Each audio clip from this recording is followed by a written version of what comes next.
আমন্ত্রণ জানাচ্ছি এবি নিউজের প্রাইম সংবাদে। আপনাদের সঙ্গে আছি আমি তাবাসসুমানিকা। শুরুতেই জানিয়ে দিব সংবাদ শিরোনাম।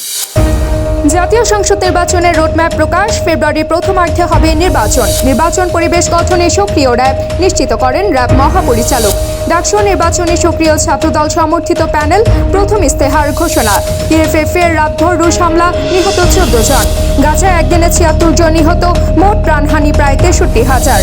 11 বছর পর বাংলাদেশের রাজদের টি-20 চ্যালেঞ্জ হ্যান্ডশেক ডায়ালগ বিতর্কে টনি ক্রুজ। দর্শক, এতক্ষণ শুনছিলেন শিরোনাম, এখন বিস্তারিত। 2026 সালে ফেব্রুয়ারির প্রথমার্ধে অনুষ্ঠিত হবে ত্রয়োদশ জাতীয় সংসদ নির্বাচন। এ লক্ষ্যে 24টি অগ্রাধিকারমূলক কার্যক্রমকে কেন্দ্র করে পূর্ণাঙ্গ রোডম্যাপ ঘোষণা করেছে নির্বাচন কমিশন। বৃহস্পতিবার রাজধানীতে আয়োজিত সংবাদ সম্মেলনে কমিশনের সিনিয়র সচিব আক্তার আহমেদ এর রোডম্যাপ উন্মোচন করেন। রোডম্যাপে বলা হয়েছে, চলতি বছরের ডিসেম্বরের প্রথমার্ধে তফসিল ঘোষণা করা হবে, যা ভোট গ্রহণের অন্তত 60 দিন আগে প্রকাশ করা হবে। প্রধান উপদেষ্টার দপ্তরের নির্দেশনা অনুযায়ী রমজান শুরুর আগেই ভোট সম্পন্ন করার লক্ষ্য নির্ধারণ করা হয়েছে। সম্ভাব্য তারিখ হিসেবে 17 বা 18 ফেব্রুয়ারি ধরা হলেও চাঁদ দেখার উপর চূড়ান্ত সময়সূচি নির্ভর করবে। প্রস্তুতির অংশ হিসেবে বিশেষ করে দুর্গম অঞ্চলে ভোট পরিচালনার জন্য রাঙামাটি, বান্দরবান ও খাগড়াছড়ি জেলা নির্বাচন কর্মকর্তাদের হেলিকপ্টার সহায়তার প্রয়োজন হতে পারে এমন কেন্দ্র চিহ্নিত করার নির্দেশ দেওয়া হবে। এসব কেন্দ্রের সম্ভাব্য অবস্থান, কক্ষ সংখ্যা, নিকটবর্তী হেলিপ্যাড ও যাতায়াতের তথ্য তফসিল ঘোষণার 2 মাস আগে জমা দিতে হবে। ভোট গ্রহণের তারিখের 60 দিন আগে আমরা তফসিল ঘোষণা করব। প্রধান উপদেষ্টার দপ্তর থেকে বলা হয়েছে যে আগামী রমজানের আগে ভোটের ব্যবস্থা করতে। তাহলে 17 বা 18 ফেব্রুয়ারি বা 19 তারিখে এরকম দিকে হবে। আবার রমজানের সাথে তো চাঁদ দেখার ব্যাপার আছে, কাজে এই মুহূর্তে তো কত তারিখে চাঁদ দেখবো এটা তো বলতে পারছি না। আসন্ন জাতীয় সংসদ নির্বাচনকে সামনে রেখে আইন শৃঙ্খলা পরিস্থিতি উন্নয়নের মাধ্যমে নির্বাচনী পরিবেশ সৃষ্টির প্রক্রিয়ায় রয়েছে র্যাপিড অ্যাকশন ব্যাটালিয়ন। বৃহস্পতিবার রাজধানীর কাউরান বাজারে র্যাব মিডিয়া সেন্টারে আয়োজিত সংবাদ সম্মেলনে মহাপরিচালক AKM শহীদুর রহমান এ তথ্য জানান। তিনি বলেন, বর্তমানে র্যাবের প্রস্তুতি মূলত আইন শৃঙ্খলা পরিস্থিতি স্থিতিশীল রাখা ও উন্নত করার দিকে কেন্দ্রীভূত।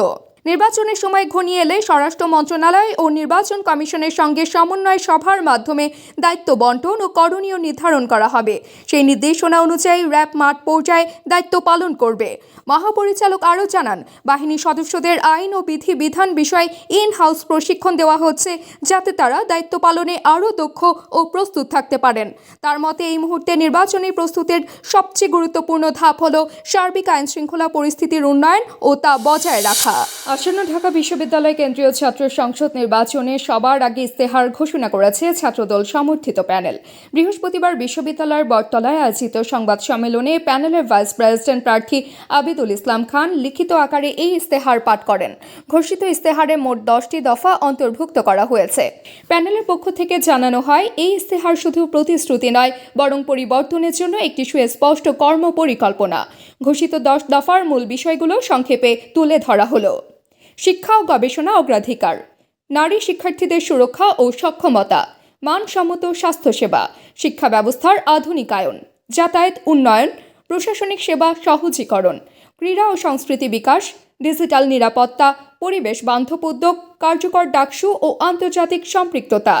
নির্বাচনী ইশতেহার সম্মিলিতভাবে এমন একটি ক্যাম্পাস গড়ে তোলার প্রত্যয়, যেখানে সকলের শিক্ষা, স্বাস্থ্য, নিরাপত্তা, মর্যাদা, গবেষণা, ক্যারিয়ার উন্নয়ন, সাংস্কৃতিক বিকাশ ও গণতান্ত্রিক অধিকার প্রতিষ্ঠার পূর্ণ নিশ্চয়তা থাকবে। গাজার উপত্যকায় ইসরায়েলি বিমান ও স্থল অভিযানে নতুন করে প্রাণ হারালেন অন্তত 76 জন ফিলিস্তিনি। মঙ্গলবার সন্ধ্যা থেকে বুধবার সন্ধ্যা পর্যন্ত 24 ঘণ্টায় সংগঠিত এই হামলায় আহত হয়েছেন আরও 298 জন। গাজার স্বাস্থ্য মন্ত্রণালয়ের সর্বশেষ হিসাব অনুযায়ী প্রায় 2 বছরের সামরিক অভিযানে মোট নিহতের সংখ্যা বেড়ে দাঁড়িয়েছে 62,895 জনে, আর আহত হয়েছেন 1,58,927 জন। নিহতদের মধ্যে 66 জন সরাসরি গুলি ও গোলা বর্ষণে প্রাণ হারিয়েছেন। বাকি 10 জনের মৃত্যু ক্ষুধা ও অপুষ্টিজনিত কারণে, যাদের মধ্যে 2 শিশু রয়েছে। এ নিয়ে গাজায় অপুষ্টিজনিত মৃত্যুর সংখ্যা দাঁড়ালো 313, যার মধ্যে 119 জনই শিশু।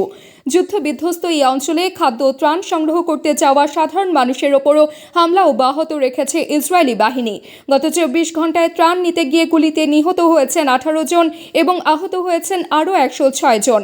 মন্ত্রণালয়ের ভাষ্য মতে প্রকৃত হতাহতের সংখ্যা আরও বেশি হতে পারে, কারণ বহু মানুষ ধ্বংসস্তূপের নিচে আটকা রয়েছেন এবং উদ্ধার কাজ ব্যাহত হচ্ছে সরঞ্জাম ও জনবল সংকটে। ইউক্রেনের রাজধানী কিয়েভে বুধবার সন্ধ্যা থেকে বৃহস্পতিবার ভোর পর্যন্ত টানা ড্রোন ও ক্ষেপণাস্ত্র হামলা চালিয়েছে রুশ বাহিনী। ভয়াবহ এই আক্রমণে অন্তত 14 জন নিহত এবং 38 জন আহত হয়েছেন।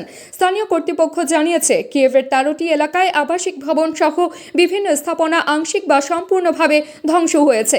ধ্বংসস্তূপের নিচে আরও মানুষ আটকা থাকতে পারেন বলে আশঙ্কা করা হচ্ছে। ইউক্রেনের বিমান বাহিনী তথ্য অনুযায়ী রাতভর আক্রমণে রাশিয়া 598টি ড্রোন ও 31টি ক্ষেপণাস্ত্র নিক্ষেপ করে।